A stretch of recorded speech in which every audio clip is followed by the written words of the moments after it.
Chapter 14, verse 1 of Mark will start like this. After 2 days was the feast of the Passover and of unleavened bread. And the chief priest and the scribes sought how they might take him by craft and put him to death. But they said, Not on the feast day, lest there be an uproar of the people. So the feast day was coming in 2 days, and it was the feast of the Passover.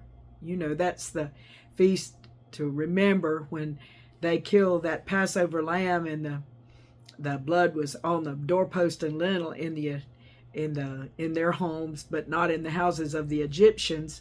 And so God, when he sent the death angel, the death angel passed over their houses, but not the houses of the Egyptians, and their firstborn died. So this is a feast that commemorates that, and they would have unleavened bread at that feast. And the feast of the Passover was about the Passover lamb, and they weren't planning to kill Jesus on the day of the Passover, but God had different plans about that, because he is the Passover lamb, isn't he? What was just a type? He was a type back there. It's his blood that helps us to live. And so when we have his blood on the doorpost and lintels of our heart, then the death angel passes over us. So he's the real Passover lamb. And they didn't want to kill him on the Passover, lest there be an uproar of the people.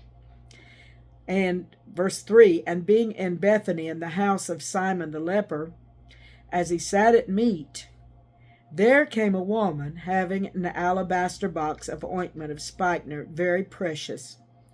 And she brake the box and poured it on his head.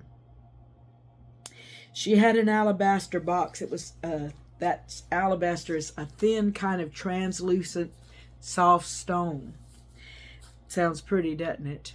And she had a box with precious ointment of spikenard. And spikenard is from the musk root, says, and it was something that when it was poured all over his head, it would smell like that for a long time. And it was something that she wanted to give to Jesus, wanted to anoint him with it. She brake the box and poured it on his head. And there were some that had indignation within themselves and said, Why was this waste of the ointment made? She wasted that precious ointment. Some people said that it was worth a year's wages. It was so precious. And she just broke that box and poured it on his head. You know, maybe they would break the box and use a little bit of it and put it in something else, you know, because it was so precious. But no, to her, it was the whole thing on his head. That she wanted to give the whole thing on his head. And they were asking, Why was this waste of the ointment made? For it might have been sold for more than 300 pence and have been given to the poor. And they murmured against her. So a penny a day was about their wages.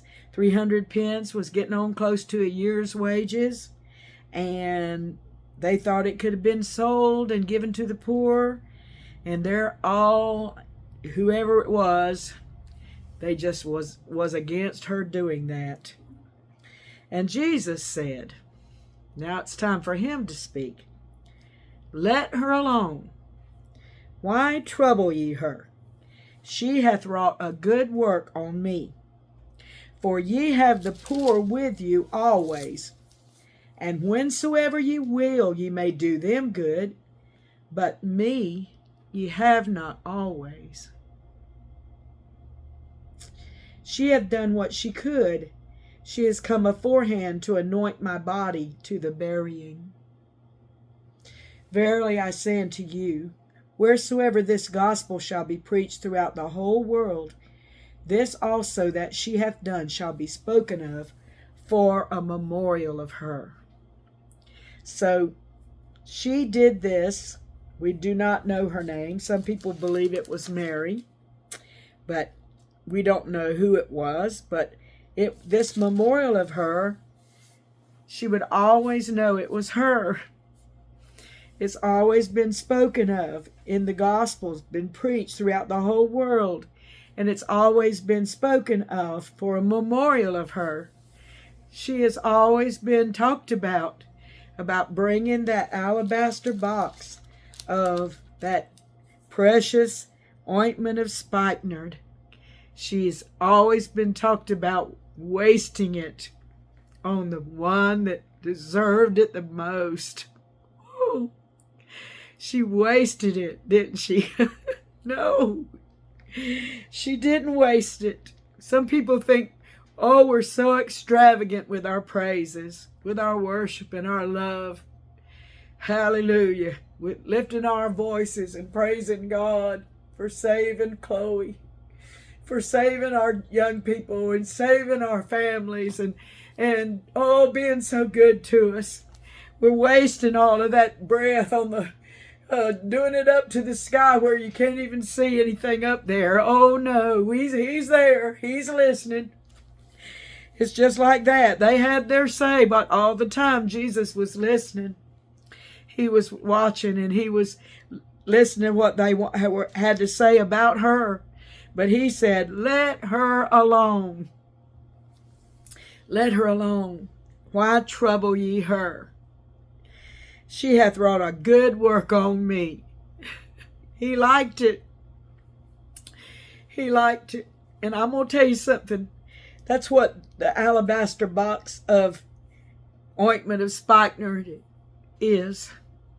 It's that extravagant love that you give to the Savior.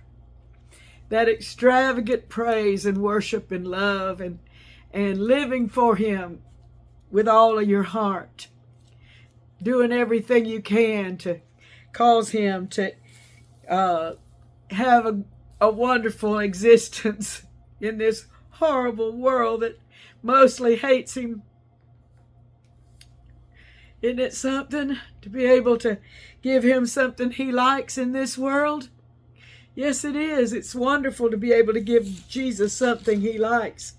And He liked this. She had done what she could. She has come beforehand to anoint my body to the burying. Anybody wouldn't want to be all crucified and have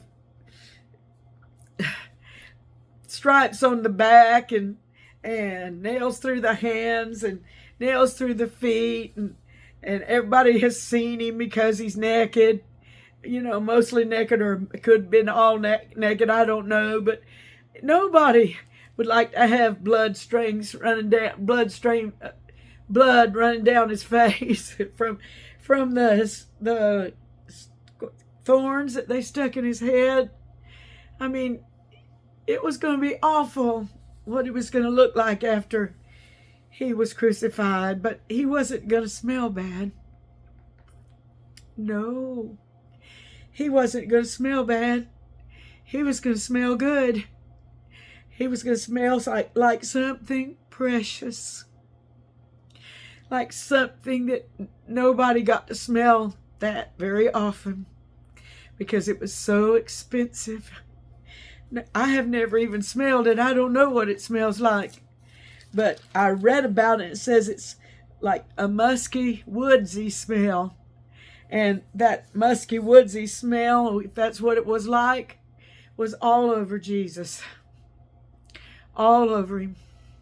So when they whipped him and when they put the crown of thorns on him and whatever they did to him, whatever they did, he could still smell that ointment of spikenard. It's hard to say. Ointment of spikenard that she poured on his body for the burying. She had wrought a good work on me, he said. She's wrought a good work on me. She's wrought a good work on me. That's what Jesus said. I want you to remember that when you start to do something for the Lord. and you're doing it because you want the Lord to know you love Him, don't worry about what anybody says. Do it. Do it because He's watching and He's listening, and He appreciates anything we will do for His kingdom and for Him. So He said, verily I say unto you, wheresoever this gospel shall be preached throughout the whole world, this also that she hath done shall be spoken of for a memorial of her. And Judas Iscariot, one of the 12, went unto the chief priests to betray him unto them. And when they had heard it, they were glad, and promised to give him money. And he sought how he might conveniently betray him. It seemed like that Jesus, loving what this woman did, because you can almost hear Judas, he was a thief and had the bag. You can almost hear him saying, for it might have been sold for more than 300 pence and have been given to the poor. I can almost hear his voice in all of that.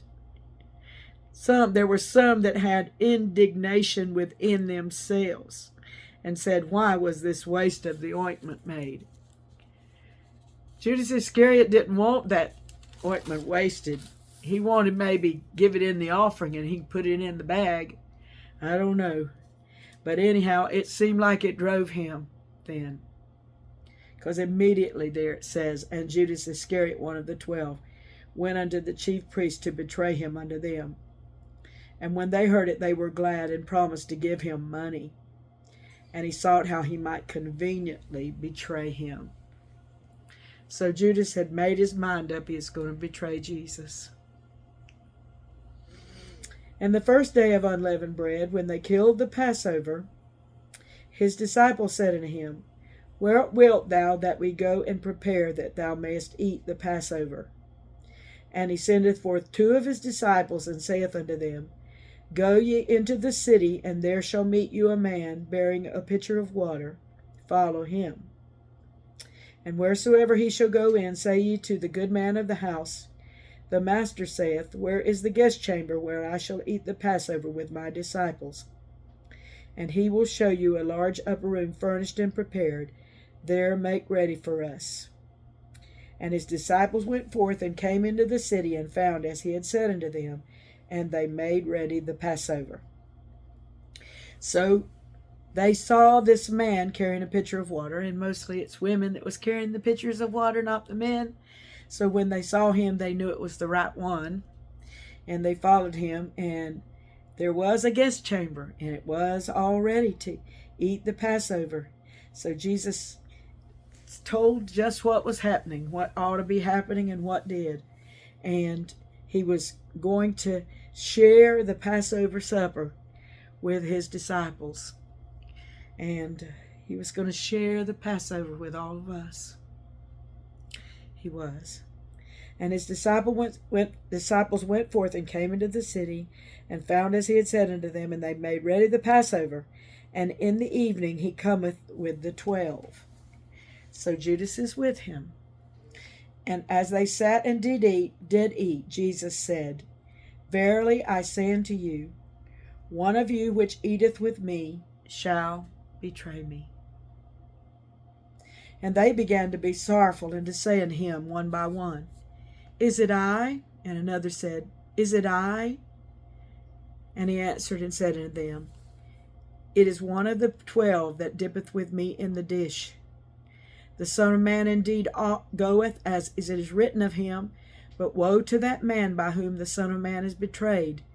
Good were it for that man that if he had never been born. So Jesus is warning Judas before he did it. He's giving him a warning. It would be good for you if you were never born.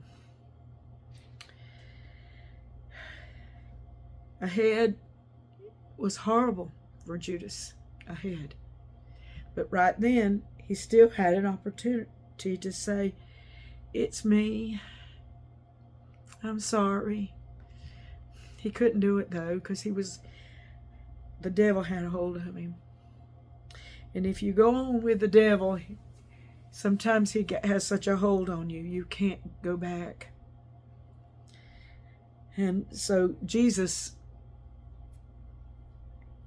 knew who it was. Judas, of course, knew it was him. In some other spot, I think it's in, let's look in Luke chapter 22. And they were asking, is it I? Is it I? And let's see. And they began to inquire among themselves which of them it was that should do this thing. Now let's look in Matthew, because one spot, Judas himself asked that question.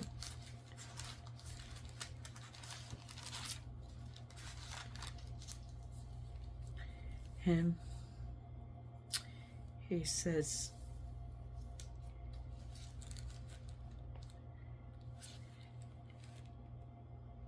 one of you shall betray me.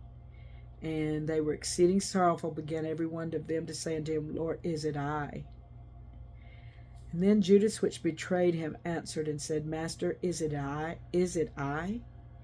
He said unto him, Thou hast said. So Judas himself asked, was it him? And he knew it was. He knew he was doing it. But he asked Jesus, is it I?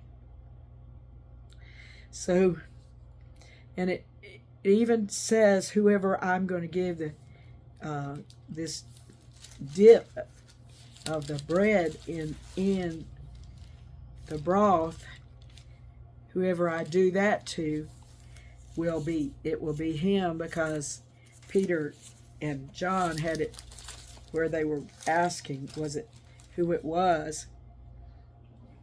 And he said, Simon Peter therefore beckoned to him that should ask who it should be of whom he spake. He then, lying on Jesus' breast, saith unto him, Lord, who is it? Jesus answered, He it is to whom I shall give a sop when I have dipped it. And when he had dipped the sop, he gave it to Judas Iscariot, the son of Simon. And after the sop, Satan entered into him. Then said Jesus unto him, That thou doest, do quickly.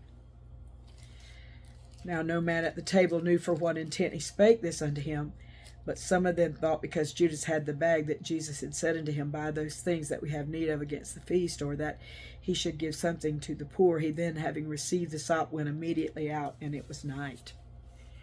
So there was the transaction of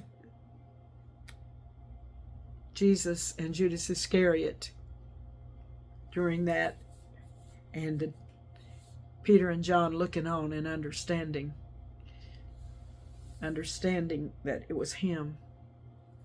So this was a hard time for both Jesus and Judas Iscariot, but thank the Lord, it looked like somebody had to betray him, and so it happened. That's all I know how to say about it. It happened. I'm going to come back tomorrow, and we will read the rest of what happened at the Last Supper. Okay? God bless you.